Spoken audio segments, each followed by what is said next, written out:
Welcome, everybody. It's Let's Get Critical, the podcast where we review albums. And, of course, we are the band Frantic Romantic. We write music, we play music, we listen to music, and we're buddies. With me, as always, is... Ruben. And... Zeke. And I'm Mr. Kerosene, as some may call me. So today we are picking something that was big in 2024. And Zeke, you had actually recommended this. Yeah, I do you have any words of wisdom and also the reveal of the album that we're going to be talking about today? You know what, dude? I'm not going to lie. I didn't really know too much about this coming in. I just kept hearing about this artist. I remember she became popular with... Iggy Azalea. Yeah. She did the hook for Fancy. Yes. And that Fancy, they redid the whole Clueless type of... video. The video was based on like Clueless. The look. Yeah. So the way they were dressed. It was pretty big, right? Yeah, it was. It was really popular. And it was really interesting. I was thinking, okay, this artist is going to come up. But then I didn't really see She had that song Boom on her own. Boom. Dun, dun, dun, oh, dun, yeah. dun, You're dun. right, huh? That's it. It's the only song I heard from her. So it's pretty interesting that she's still pretty successful. Don't get me wrong, but she's not as big as I thought she would be. Mm-hmm. And which is strange because she is very talented. She has a lot of good hooks on this song. And she's very marketable too, man. So. She's the artist. I don't know if you guys remember some years ago when the Mummy guy was with us. I mentioned that in our other podcast that she's one of those artists that has that condition called synesthesia. She can see music. Like Pharrell. Yeah. Pharrell has She sees music in color. How does what? Some people are born that way where if they hear something right away, they'll relate to it. So it helps them stay in perfect pitch. Oh, wow. It's a big advantage. It's a mutant power, dude. Now, let me ask a question about that. Is it that they actually see it in their periphery or they see it in comes into their mind. It comes into their mind, I believe, yeah. So it's like a different sense, right? Yeah. Okay. I don't know if I have that, but that does happen. I'd say your pitch is pretty good. Your pitch is really good, bro. Yeah. It's like scary. What I mean is I hear, like, when I hear music, I see... You see something, it conjures something. Yeah, that's synesthesia. Brain. That's synesthesia. Okay. For me, like when I sing, I hear like old episodes. Oh, I see old episodes of the Wonder Years, you know. So I don't have any of that. It's just that I'm obsessed with It's like you're watching that in the background. He's like, physically, he's watching the Wonder Years. For me, it's Becker. Yeah. That's so obscure. That is very obscure, man. It was like a blind guy on that show, right? Yeah. Yeah. I remember that. I wish I had that, man. Who doesn't love Becker? Becker. Like, you guys like Cheers? Well, turn the volume off and pretend it's Cheers, you know? Real quick, you guys, sorry. Before we get into this, I already broke my rule of, you know how there's vocal warm-ups? Yeah. We're going to do a conversation warm-up. All right, we're going to get nice and toasty in here. So on that note, what is your favorite sitcom that's not like the heavy hitter AAA, you know, classic thing? You know what I mean? Like the Beckers or the Still Standing. Still Standing. I was thinking about that. Oh, shit. Yeah. Or Kevin Can Go Fuck Himself, right? What's that other one? Oh, everybody. No. Wait, hold on. No, it was literally a show called Kevin Can Go Fuck Himself. Is it really? It was based on that other show with Kevin James, the second show he did. Oh, that's right. And they brought in... Yes, Leah Remini. Eventually, second right? season because they were like, she's going to test better. Yeah. That's right. Oh, I forgot what that show was called. Yeah. Well, what's yours, Zeke? I want to hear. Yeah. Dude, I really didn't watch TV for a good while. So, man, I'm going to... Come back to me, please. Okay. I'm going to have to think about that one for sure. You know, it's funny because I think we've talked about this, maybe not on the show, but in our own personal lives. When I was a kid, I watched a lot of old sitcoms, and I didn't understand why I watched them. Like, you're talking like Nick at Night? No, I mean like Channel 2, Fox. Okay, I can't call it Channel 2. Not everybody gets that, but the Fox affiliate, right? Would play a lot of like the older stuff and syndication. Oh, okay. And so I would find myself watching stuff like Cheers. Yeah. Night Court. Like when I was Night 4 Court? years old. 4 Yeah. years old, dude. Bro, like, me too, man. And I don't know why. There's Yeah. nothing on TV. Yeah. I didn't have cable. I was just sitting there watching MASH. Shit like that I totally didn't understand, you know? I remember, and you guys are a couple years older than I am, but I remember in the 90s or maybe the 2000s at some point, Yeah. there was Seinfeld on syndicated On Fox. probably like 4 or 5 times a day, just spread out between Yeah. like Fox and like Other UPN, TBS or something, yep, right? yep, It's yep. like you would be able to catch like 2 hours worth of Seinfeld. of Yeah. Seinfeld in a Yeah. singular day, which is crazy. I guess my pick would be Night Court because that's kind of obscure, you know? It was Yeah. kind of randomly. That's weird, man. It must have been our generation because I grew up with that too, man. You're watching guys in a bar and Cheers, and you're fucking like 4 years Yeah, old. Like, that how can you relate to any of that? you know? MASH, like Yeah. you said, MASH, dude. Who's the Boss? Out of This World is more geared towards kids, I think. That's the one where the girl used to stop time, remember? Yeah, yeah, you're right. She had a dad that was like A cube. he was a cube, right? But he was Yeah. like an alien. Yeah. Troy. Kinda weird. I forget their last name, dude. It was Evie and Troy, but I don't remember the last name. I don't know why. You know the writers sucks. were on something, right? Yeah, totally. I used to watch a lot of Three's Company. Three's Company, yeah. I thought John Ritter I think was it's because of his hilarious. slapstick humor. We got it as little kids. He was we understood very good that. at He was it. good. He He was at good. it. He's a great actor. Physical comedy, yeah. It's too bad that the world kind of forgot about John Ritter. So I know. soon. I know. What a gem. He was a great actor, man. I didn't know he did drama. Yeah, or he was Sling Blade. capable We were of just doing talking that. about Sling Blade. Yeah, I saw it after we shot that episode. Yeah, I showed my wife. She'd never seen it. Yeah, he was good. great in that. Yeah. And Bad Santa, he was great in that too. Oh, yeah, he was. Yeah. Is Kristen Ritter? Jessica I don't know. Jones? I don't know if she's related to him. Okay. I know the other. Was his name John Ritter Jr. or it's the son? His son, right? Yeah, I don't remember what his name is. Or Jason Ritter is his name, I think. Yeah. Oh, okay. He was good. He was a good actor. Yeah, Yeah. It kind of seems like he stayed towards like more independent. Independence. Yeah. Well, there you go. What about you, Mike? What did you watch? A sitcom that I liked that wasn't like a big. Okay, in retrospect, I remember at the time because I used to watch a lot of sitcoms with my family, right? Yeah. So, and in the 90s, That's cool, man. I mean, that's an experience I didn't get. You know. It was fine. I think it did help because it's sort of like even if it's a contrived Yeah. lens of the world, it's like, okay, I'm sort of getting an idea of how adults act, right? Yeah. So I mean, we watched Friends, we watched Seinfeld sometimes, but sometimes it was a bit too raunchy for me to be able to watch. Yeah. But the one that I thought was like actually now I think is actually a little bit ahead of its time for back then was the Drew Carey Show. Yeah. Yeah. You know, I think it's a trip how they changed the format of that show so much. Like when he toured with the band, Yeah. I watched it to that point, basically. Yeah. They were talking about stuff like sexual harassment, like with the French fry caterpillar poster that he got in trouble for. Remember? Oh yeah. I used to watch that show too, which is crazy because that wasn't a huge show, but he had a lot of success. You know? And I remember our family, like my dad liked it, but my mom hated it. Yeah. But I just think back to like, dude, they had his brother on the show, and his brother was trans. Was trans. Yeah. And it was like, oh wow, that's like, who does that in the 90s? Yeah. And I remember he married the Mimi character. Yeah. Yeah. I remember that. Yeah, that's crazy. And like even Mimi's character, like Was very loud with the makeup and everything, right? You don't Yeah. really get that kind of character back in 90s sitcoms at all. No, It's like you didn't. Every female character in every sitcom is obligatorily like Yeah, there's hot, young, Right. nice, whatever, right? That's crazy. but she was like a foil to Drew Carey, right? You Yeah. know? That's why I think. Yeah. Were you saying, Zeke? I Sorry? didn't really think about all of that, man. It was very ahead of its time. Yeah, it was. In retrospect, thinking about it, I was like, "Yo, yeah, dude, it was very much different from everything else." They always talked about Buzz Beer, right? Yeah.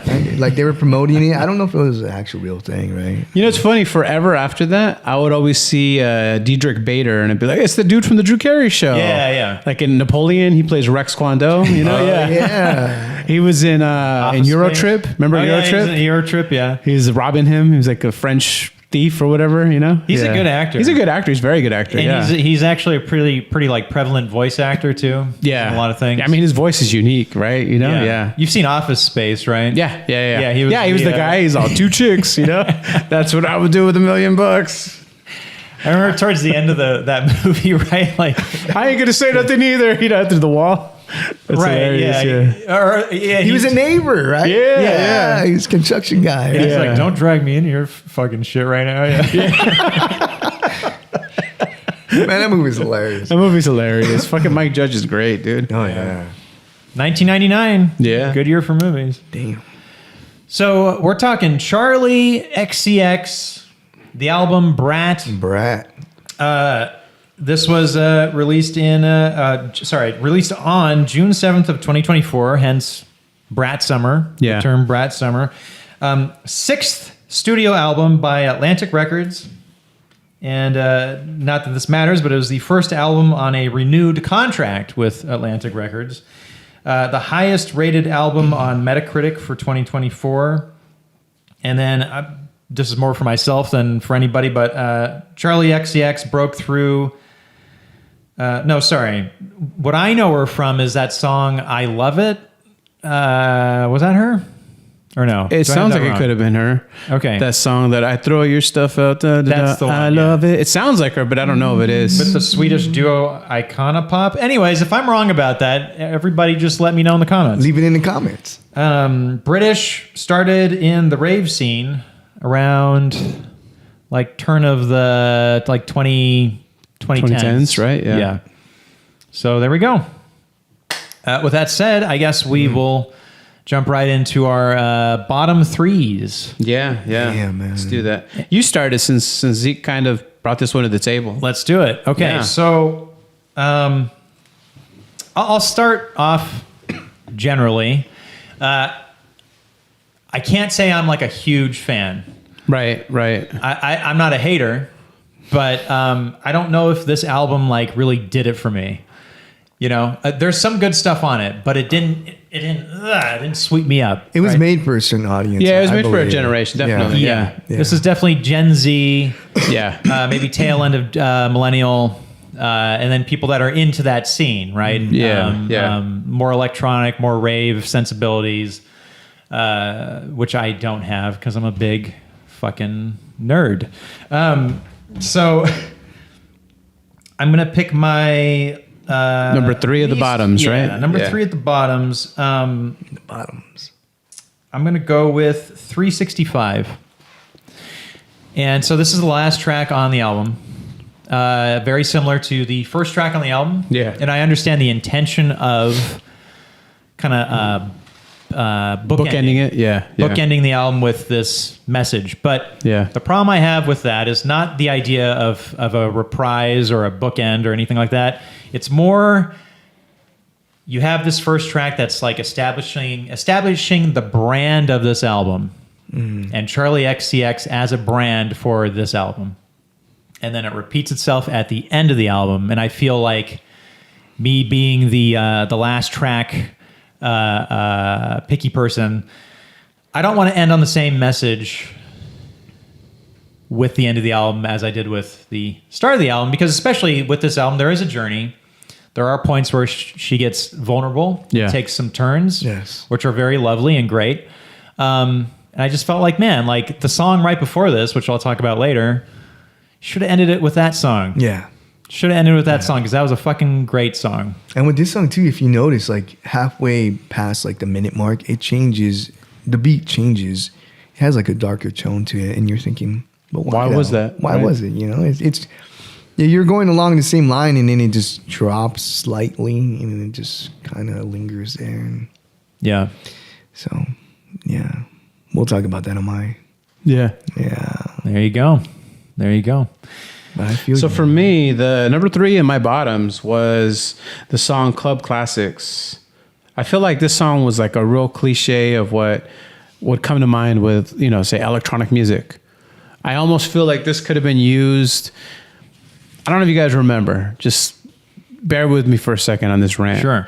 I remember watching stuff in like the late 90s, early 2000s where they would show like this fish out of water kid would go to a new town, and then they'd meet the weird kid, and the kid would take them to a party, and it was like a rave, and everybody was fucking weird, and you know they had spikes, and it was like kind of a goth rave, and they'd play some music. This is the music I'd imagine being in that scene, you know? Yeah. I feel like it's almost like people that are out of touch of the music scene would use that to kind of almost poke fun, you know? Right. That's how I felt this song was, you It know? was like almost like EDM beats too, huh? Yeah. Like little chops and pieces of it. Yeah. Have you seen that movie, The New Kid? Yeah. Yeah. DJ Qualls, yeah. Yeah. Yeah, I remember that movie. How did he become cool again? I forgot. They showed him how to do the look. Eddie Griffin. And Oh, why did he go to that's jail? right. Why did he go to jail? He did. I don't understand that. I think it was a mistaken identity. I don't know. That, or I think he exposed himself by accident. Somebody pants him or something. I don't know. I haven't seen that movie. But he ended up with Eddie Griffin, and Yeah, Eddie you're Griffin right. showed him. Look. And then what's it? Elijah Dushku? I don't remember. Something like that. She was. I think the name kind of held her career back. I don't know.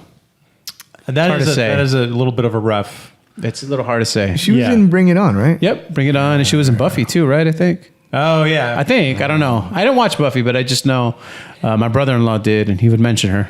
That's right. Yeah. Yeah.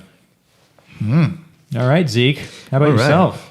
You're gonna have to search for this one, man. It's track number 11 called Apple. It's a fun song, something that you would walk into like a clothing store, they'd be playing it. you That's know? exactly what I think of when I hear that song. It's like Hollister era. Abercrombie and Fitch, Yeah. American Eagle Apparel or whatever. I don't know. Miller's Outpost. Oh, I don't know if you man, remember. you make me cry, dog. What are you doing? What are you doing? What was the other one? It was Miller's Outpost and something else for the same company. You're right. You're right. I used to buy from the other store at the mall because Miller's Outpost was like not at the mall. You know what? Miller's Outpost was cool for a little bit, and then Yeah. it turned into something else, man. It did. I can't remember the other company's name. But for this song, it was more the same. Could have done without it. It's just another pop song. Not a bad song. I always keep saying I'm apologizing, right? Everyone's But pissed at you. It's more the same. It's okay. Don't be mad at me, man. You know what? The Manson people were going to be mad at us no matter what. I hope so, actually. I would love if there's a huge crossover audience between Marilyn Manson fans and Charli Charli XCX XCX. fans. Yeah. They're like, hey, she's goth. That would make my heart sing. Sorry, I didn't mean to interrupt you. Oh no, you're good, man. That was my top of the three. Least That was your favorite. Top of the your bottoms. three. Top of the bottoms. Yeah. Yeah. I'm liking this new like vernacular for this. This is, Yeah, this yeah. is cool. So try to get a hold of it, you know. Yeah. So my mid bottom is a song called B2B. Oh. And it's not bad, but you know, really repetitive. Because Yeah, it's yeah. really it's a real simple beat, simple lyrics, right? Yeah. But it's catchy though. But it's just It serves its purpose in that scene. You know what I mean? When people are at a rave, yeah. you're not really listening to the lyrics. You don't want to connect with the lyrics. They're just Right. trying to move to a beat. Yeah. And they want something that, you know, They're if on it's good Molly. singing, they're on Molly they're or on whatever. Molly or ecstasy, They're yeah. wearing like costumes and shit, Is you know? Molly still cool, man? I think so. Who even knows? I don't know, man. I'm old. But it's sort of, you know, just from a standpoint of like you're gathering up tracks, you're in the studio, you're writing music, and I feel like this was like, hey, we need one more, hurry up, come Yeah. on. It's like, okay, back to back to back to back to back to back to back to back to back, okay, we're done. And then, Yep. you know, it just doesn't need to be on the album, I think. I don't think it added anything for me to the album. I agree. Yeah. Makes you want to dance, all right? Oh, hell yeah. Sure. Shake No. that booty. Makes me want to shake that booty.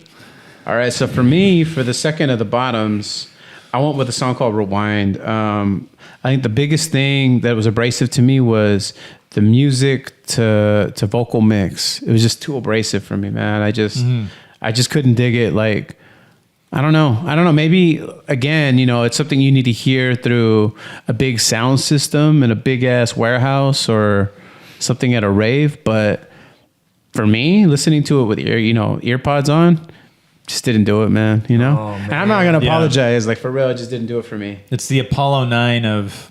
Yeah, exactly. Yeah. You know what's crazy? In that song, though, she gets very vulnerable. She starts talking about how, like, she's famous, but not really quite famous.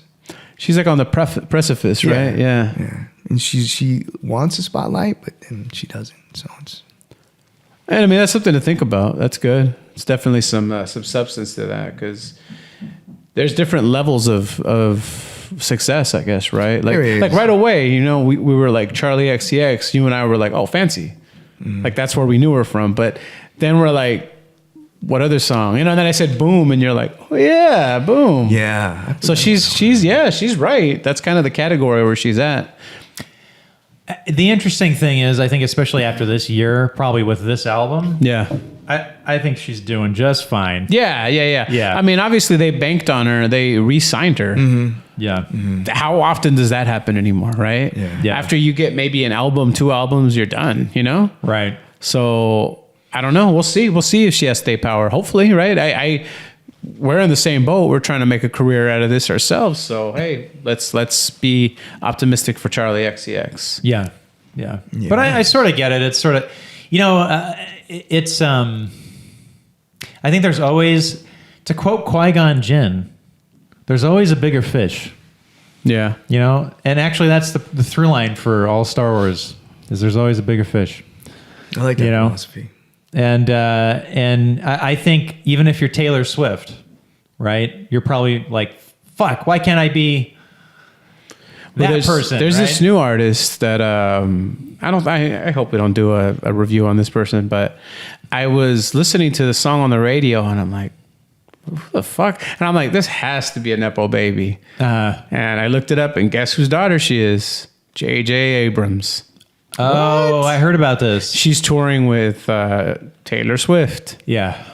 So I was like, that does not surprise me. Oh, damn. You know what's weird is that inherited entertainment celebrity thing seems to be like really accelerating now. Now. Like it really feels like it's turning into like an exclusive club where you basically you're connected to somebody, and that's how it's going to happen for you. It's a lot of the Hollywood, like the Gen Z people are Nepo babies, you know? Yeah.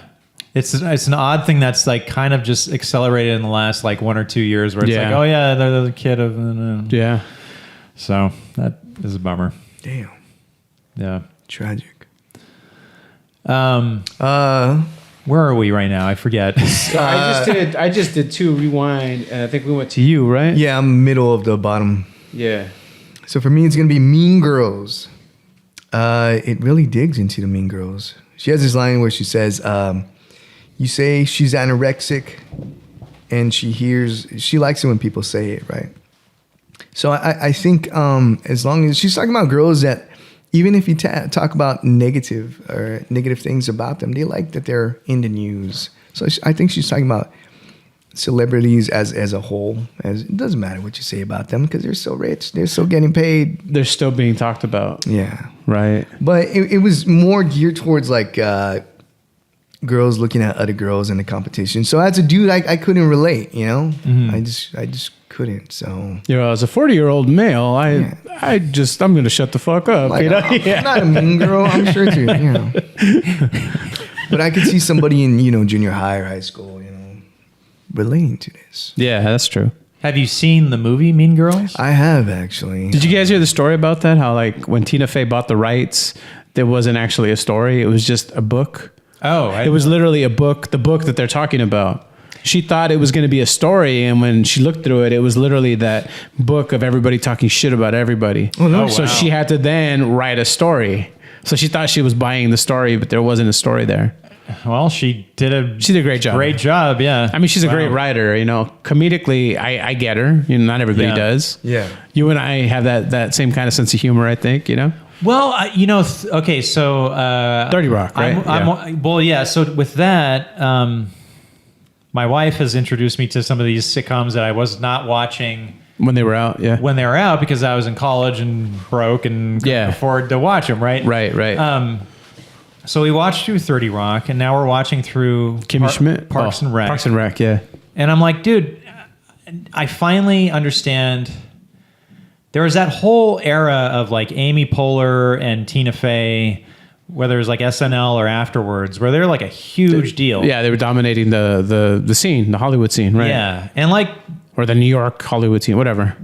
totally earned. Yeah, You know? yeah, like I both agree. those shows are fucking They're great. They're funny. They're hilarious. Yeah.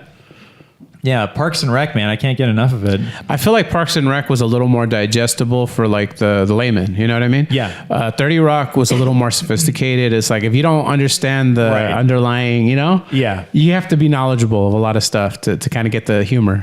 Right, because it's just basically a backstage SNL. SNL, yeah, exactly, Comedy, exactly, yeah. yeah. Even Yeah. the TGS is like a little wink, wink to SNL. Right. Yeah. Yeah. Tracy Morgan, though, man. Dude, I liked him, and then I loved him after I watched that. Yeah. And then I read his biography, and I was like, oh man, yeah, Yeah. it's cool. When he was in that car accident, man, was he on that show during that time? It was, I No. think, at the end. It was right after. I think. Yeah, I 'cause remember. That's scary. Well, he came back to host. Yeah. He got in that car accident, and then he was just out of the picture in general I heard for it's pretty bad. Yeah. a few Yeah. months. And then they invited him to host, and I remember watching his monologue where he was like really kind of messed up still, but like I think by now he's probably back to normal. So It's crazy. I was watching that SNL 50, the documentary they got on Peacock, yeah, where a lot of those guys talk about how it's not till their third or fourth year that they start feeling comfortable on the show. Like Oh. they're like, it's just you suck for a few years, and then you Right. get it. And Lauren tells everybody, just give it 4 years. Like, because I think it was Pete Davidson wanted to quit, Uh-huh. and he's like, give it 4 years, and you'll get it. Yeah. You'll understand. You'll do better. Trust me. and that's basically what that show is. They always say like they graduate out of it to go. Yeah. They're not ready for primetime players. Right. And it's super right. It's for real. Yeah, you see these folks blossom on the show. Yeah. Yeah. Mean Girls. Mean Girls. Okay, Hello tangent. Sorry, bro. that is going to come back. I'm just letting you know right now. I hope so. Yeah. My least favorite track, Club Classics. Club classics. Wow. And the reason why is very similar to what you said. Yeah.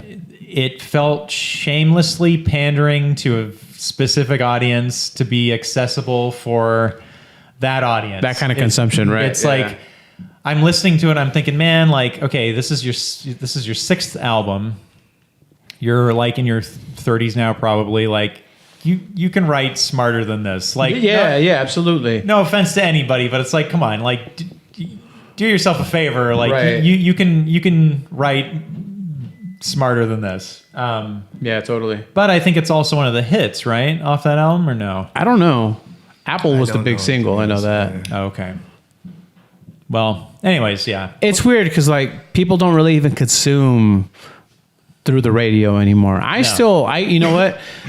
I always put like the top pop radio stuff on for my daughter because I'm like, I don't want you to be that weird kid that's like, I like Nirvana, and it's like nothing wrong with that, but like all the other kids know what's new, and they're like, I don't know what that is, So That's my childhood in a nutshell, man. Yeah. It was KFRC. my mom my would always parents, listen to yeah. that too. Yeah, it's like songs from the 50s and 60s, right? One-eyed purple. Oh, yeah. flying People purple eater. People eater. Yeah. Oh yeah. Yeah.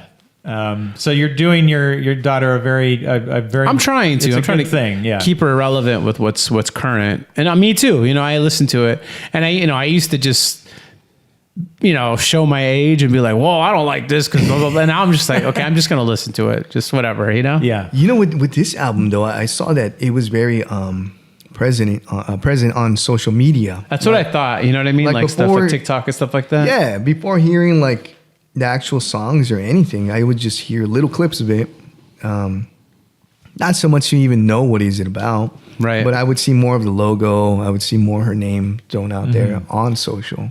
I noticed she marketed this a different way. Like she put out a deluxe version, and like the title was, "It's the same as the other one, just 3 more songs." Really? I didn't Yeah. listen to the deluxe. I I didn't either. I listened to the regular one too. Yeah. Yeah. I'm curious about the deluxe one though. We'll probably have to do a review about it too. Yeah. We'll see. We'll see what the fans have to say, right? Yeah. Yeah. We'll see what Domingo has to say about this. Yeah, get us up to 100,000 subscriptions, and we'll do it. We'll do it for sure. Maybe. Yeah. For sure. So, Ruben, what's your least favorite track? So the top of my bottoms, number one on the bottoms, the least favorite track was Apple. Apple was the big single, but again, I'm gonna show my age. I didn't really get the appeal. Like, I hear it and I think that's a song I'd hear at the grocery store or the clothing store. That was a single? That was the single. Wow. And I remember hearing people talk about it. Like, I think my niece recommended this album. She said, hey, my oldest niece was like, show Camila this album, you know, my daughter. She likes Tegan and Sarah. She likes Churches. I think she's going to like this. And she thinks it's cool. You know, she liked it. We sat through it, but I remember when I saw that Apple was the big single, I'd hear it on the radio and I'm like, really, that one? That's because there's a lot of other good songs on it. Yeah. Honestly, there's some that I really liked. Mm-hmm. You know, I'm not going to just throw shade at the record. There's some songs I really, really liked, but Apple just, I don't know, you know? It was like, to me, this is a deep cut, but it's like the equivalence of like Very Ape on In Utero. You know what I mean? It's it's a song, you know what I mean? Yeah, but it's not appealing to everybody. Right. But I mean, I guess, I don't know. I've seen some younger people sing it, you know, the apple, you know, like, I'm like, really? That's stuck in your head? Like, okay.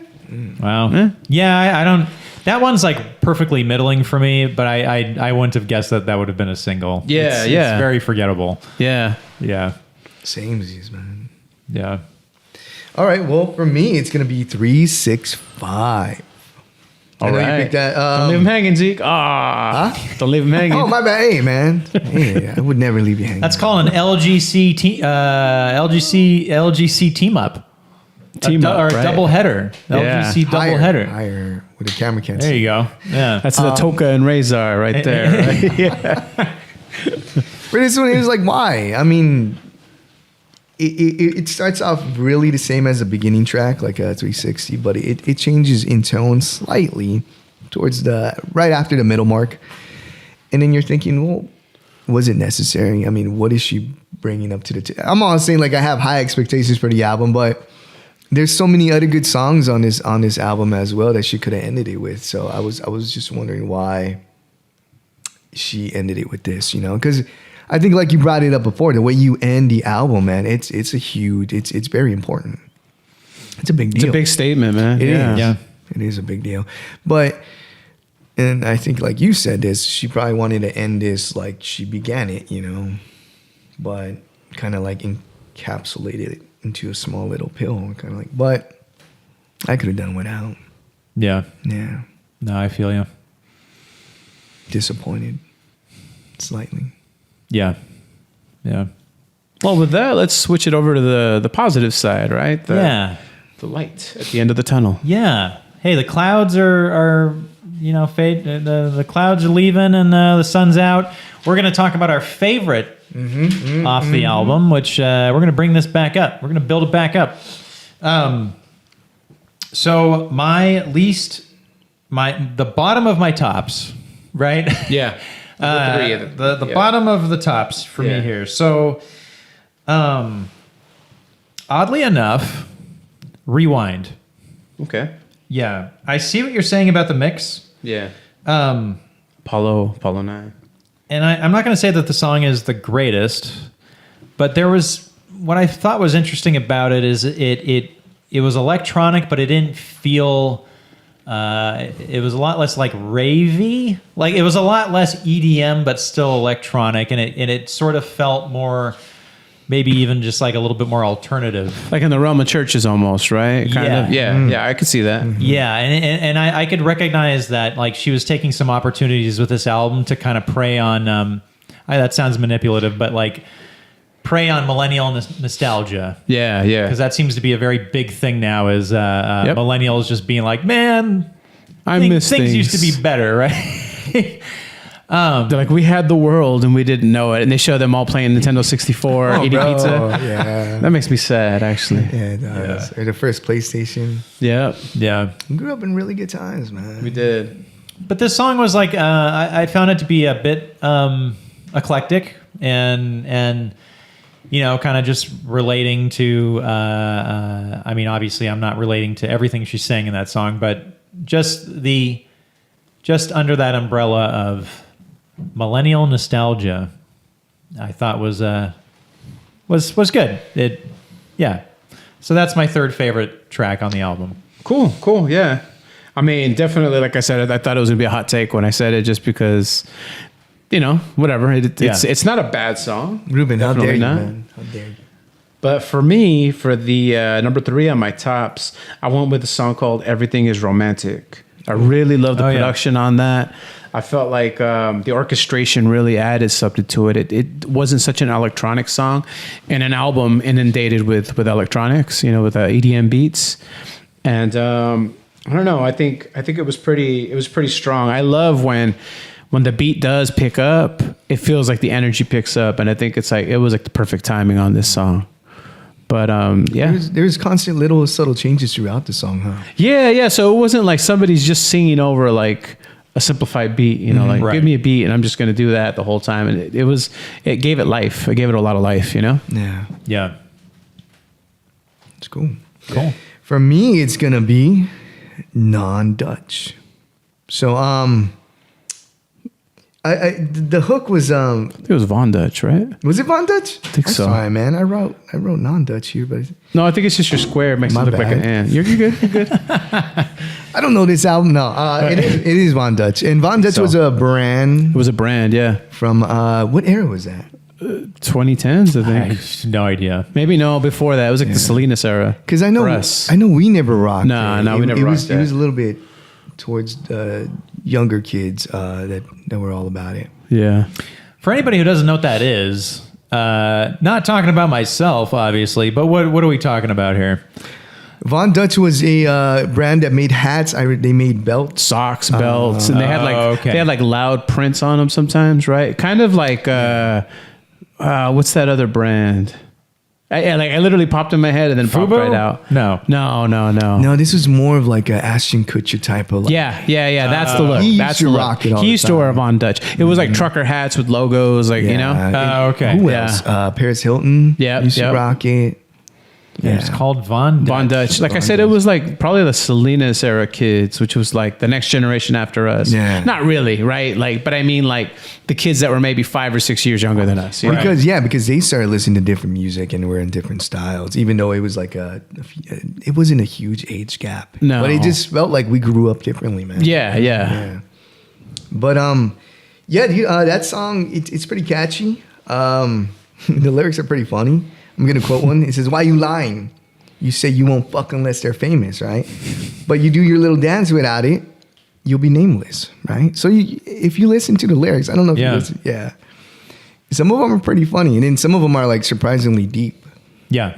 So that's what really caught me off guard with this song. But the chorus is really catchy. Really, really catchy. It had me popping my head up and down, man. This should have been a single for sure. Yeah. I mean, both these songs you guys have mentioned I agree. They're both the better songs on the album. Right. Yeah. Do you think Von Dutch will ever come back? The brand? I've seen it. I've literally seen it. Are they still around? Yeah, they still make stuff, but I think stuff like Supreme is better than it. That's like this generation's like Von Dutch, I think. True. I don't know. I'm out of touch, man. For all I know, that was like 5 years ago, Leave it in the comments below. Yeah. I buy all my clothes at Target. That's okay. At least you don't go to Kohl's, right? They're too expensive. I bought some pricey, gloves I bought some gloves at Kohl's. Yeah. I'm gonna not judge you for that, man.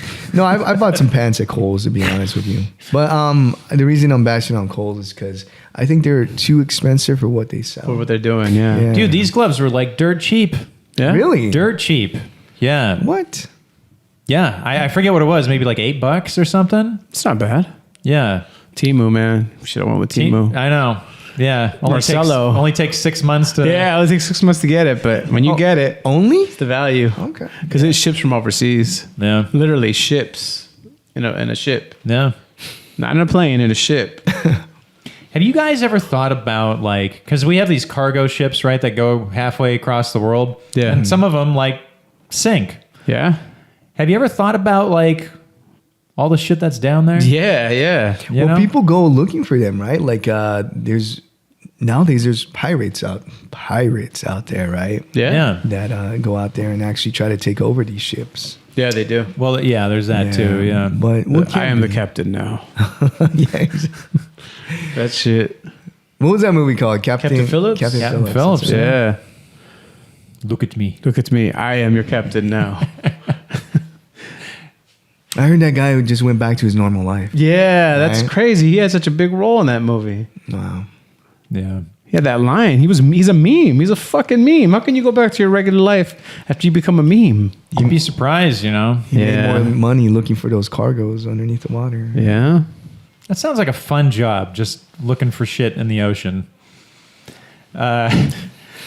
So I'm on, my second favorite. Okay, Yeah. so, okay. I'm just going to say it. Mean Girls. Mean Girls. Okay. What? When the song first started, I was like, I'm putting this on my bottom list because just rolling my eyes, right? Mm. But the deeper it got into the song, I'm like, oh, this is like some really like cerebral shit, you know? Like, there was a line that really caught me, and I had to look it up online because I'm like, what was that? And it was basically, you say she's problematic, and the way you say it, so fanatic. Think she already knows that you're obsessed. And I was like, when you think about it, that's like our culture